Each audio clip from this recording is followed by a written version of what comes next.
يا مساء الورد عليكم يا حبايب قلبي، عاملين ايه؟ يا رب تكونوا باحسن صحه واتم حال. يلا بينا بقى نصلي على سيدنا محمد. اللهم صل وسلم وبارك عليك يا سيدي محمد. بصوا بقى يعني انا قلت بقى اعمل معاكم كده غدوه كده بسيطه وسهله وكل حاجتها معانا في البيت. تمام، نبدا بقى نسمي بالله. طبعا دي الحله اللي انا مخصصاها للسليق لاي حاجه. تمام، وهنا معانا رقاق، وهنا ادي الملوخيه هنعملها، بس تابعوا معانا بس، خليكم ما تروحوش في اي حته وتسيبونا كده. ودوت زبده بلدي. بصراحه لقيته عمال يأذيني، فانا قلت لا ما بدهاش بقى ايه اما اجيب رقبته خلاص كده. طبعا الميه غلت اهي، ماشي، بهدي عليها. طبعا انا ما حطيتش اي حاجه خالص منكهات. تمام، بس هنزل بسم الله. ما حطيتش اي حاجه خالص في الميه. ايه يا رحمه؟ طبعا بغض النظر اللي احنا بنعمل اكل، بس طبعا بنحسن وبنروق. بصوا زي ما انتم شايفين كده يعني ايه الدنيا هيصة عندنا. وزي ما انتم شايفين طبعا انا حطيت اللهم صل على سيدنا محمد الدقيق اهو. ما حطيتش اي حاجه خالص في الميه. طبعا انا مش هحط اي منكهات دلوقتي الا اما الريمه اللي تطلع على الوش دي اشيلها خالص، واخلي الميه منقيه كده وشفافه وجميله، واروح حاطه بقى المنكهات اللي احنا بنحطها. اي حاجه انت بتحبي تضيفيها ضيفيها، بس بعد الخطوه دي، بعد ما نشيل الزفاره اللي فوق الوش دي، عشان حرام بعد ما نحط الحاجه نروح ايه مستخدم كله مع بعض. تمام، يلا بقى نجهز للحاجه اللي بعد كده. طبعا انا هسيب دوت لان طبعا انا محتاجه شوربه للرقاق وللملوخيه، وهنشوف هنعمل ايه تاني. تمام، هنا بقى حبايب قلبي رجعت لكم تاني بعد يعني ما قعدت كده ربع ساعه. بصوا ما فيهاش اي حاجه خالص، كده زي القشطه. الشوربه بتاعتها صافيه ونقيه ولا في اي حاجه. تمام، بصوا بقى معانا هنحط ايه، كل التوابل اللي انت بتحبيها، بس كله بقى شوف انت بتحبي ايه وحطيه. تمام، انا هضيف لها برضو طماطميه اهي. انتوا شايفين الحاجات دي جميله. ما حطينا دجاج، فلفل اسمر، ملح. لو عندك بقى حطي ورق لورا، انا مسميه لوري صح كده، مش هو اسمه كده اهو. كل المنكهات اللي انت بتحبها بقى. تمام، اسيبها بقى كده ملحتها وكل حاجه. انا مستنيه بس ايه تستوي عشان اخد منها. بصوا ما شاء الله الشوربه بتاعتها، واحنا لسه اصلا الدجاج لسه ايه ما دابتش وعملت شوربه اهو زي ما انتم شايفين كده. ده ايه فراخ بلدي ماشي.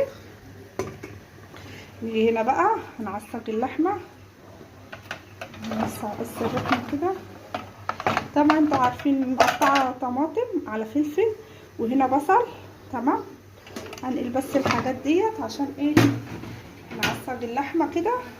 حبايب قلبي انا هنا حطيت شويه زيت ونزلت بقى بالايه مقدار اللحمه اللي انا هعمله. طبعا انا هعمل ايه صينيه مش كبيره يعني.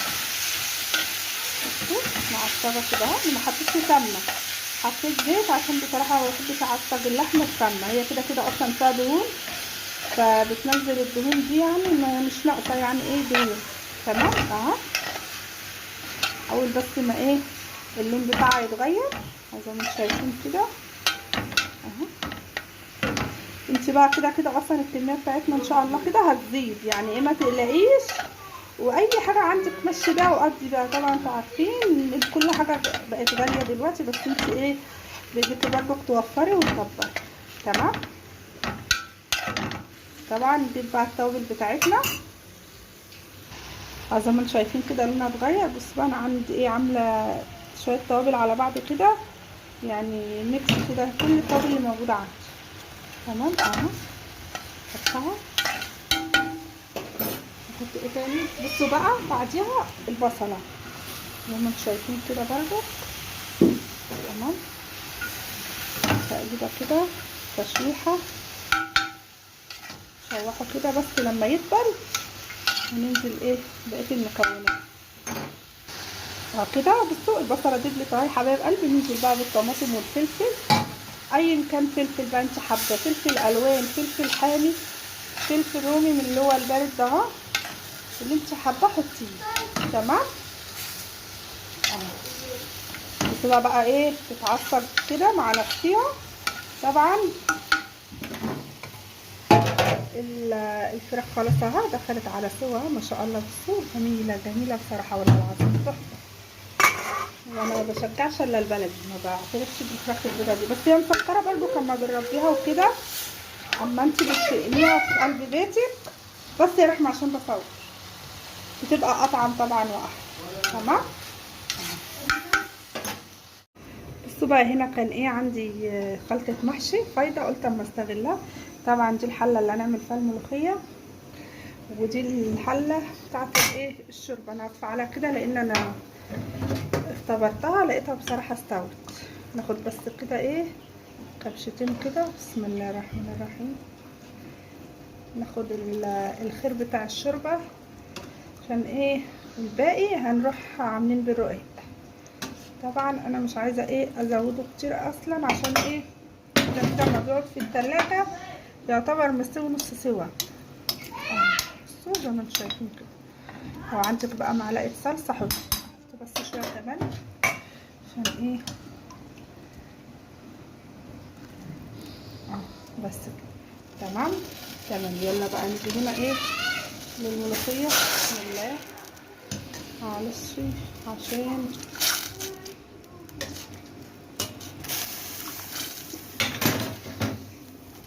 بصوا بقى يا حبايب قلبي اهو سبتها بقى ايه تستوي براحتها. ننزل بقى بالملوخيه. بسم الله.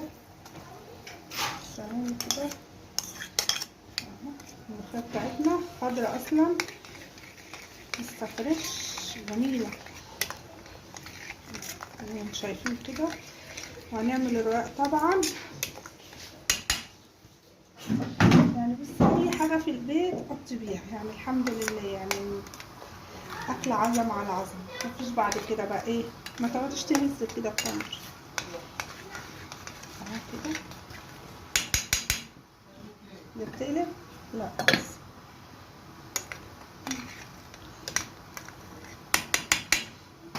طبعا احنا مش هنديها غلوه، هنسيبها كده بس ايه غلوه واحده بس. يعني مش هتخليها تغلي زي الملوخيه الناشفه. زي ما انتوا عارفين بقى كلكم اساتذه وكلكم شطار وكلنا ايه بنفيد بعضنا بالايه. كل واحد يعني عنده معلومه بيقولها للتاني. انتوا طبعا لو انتوا شايفين ان في حاجه انا بعملها يعني غلط او مش مظبوطه ممكن تكتبوا لي في التعليقات عادي. انا بقبل النقد.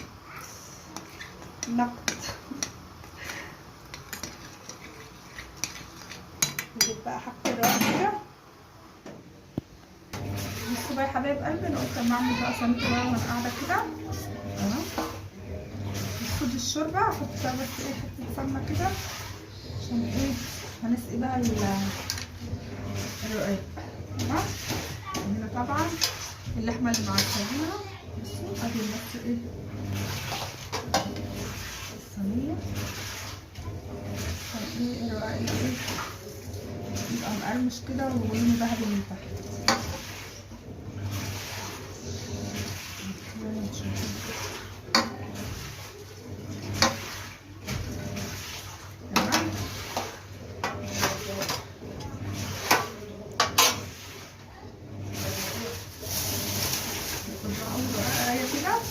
طبعا الشوربه سخنه ماشي اهو مع الكبشه. بصي كده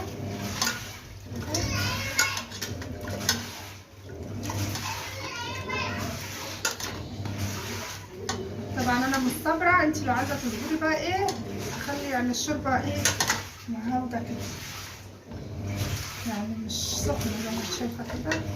فطبعا ايه عشان انجز واخلص عشان تصويره كده. تمام. دي اول واحده وادي الثانيه. طبعا انت بتلاقي بقى المقاس اللي يناسبك في الصينيه انت عادي يعني ما تقلقوش هنجيبها برضه.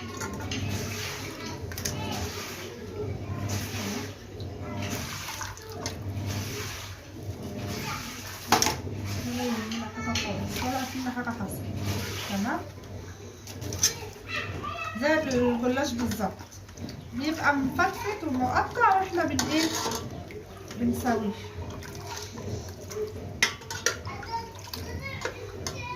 طبعا الشوربه دي مش هنستخدمها في حاجه تاني، فانا اخدت اللي خدته للملوخيه وايه، والباقي قلت اما اعمل بيه بقى. زي ما انتم شايفين كده هعمل بقى انا كله كده، هحط بس ايه 3 رقعات بس، والخلطه اللي انتم شايفينها دي بس، و3 رقعات من فوق وارجع لكم. بصوا زي ما انتم شايفين يا حبايب قلبي، رصيتها 3 بس. وهنا الخلطه بصوا ما شاء الله. هو على فكره كانت ربع كيلو لحمه، عشان بس ما تفكروش ان هي ايه كانت نص ولا حاجه، لا كانت ربع كيلو، وانا يعني حطيت عليها شويه الفلفل والطماطم دي اهو ان شاء الله، يعني قدس ايه 100 زي ما انتم شايفين كده. يعني الحمد لله الحاجه فيها بركه وبتقضي وتفيد كمان الحمد لله. هكمل بقى انا ال3 التانيين وارجع لكم. انا كنت خلصت خلاص اهو. ادي الاكل اهو، وادي الرقاق طبعا طلعته بس منه سخن. احط عليه شويه ميه متقطعه يا دوبك على التقديم، حاطه بس عليه الغطا ده عشان بس يطرى شويه ما يبقاش ناشف. وادي الفراخ بتاعتنا ناكلها مسلوقه كده لانها بلدي جميله مش محتاجه تتحمر. وهنا كانت في خلطه محشي والحمد لله قوي على كده. ايه رايكم بقى في غدانا النهارده؟ اذا كان عجبكم الغدا ما تنسونيش بالله كل اشتراك في القناه، وتفعلوا لي زر الجرس عشان يوصل لي ايه، يوصل لكم مني كل جديد. يلا مع السلامه يا حبايب قلبي، اسيبكم في رعايه الله، مع السلامه.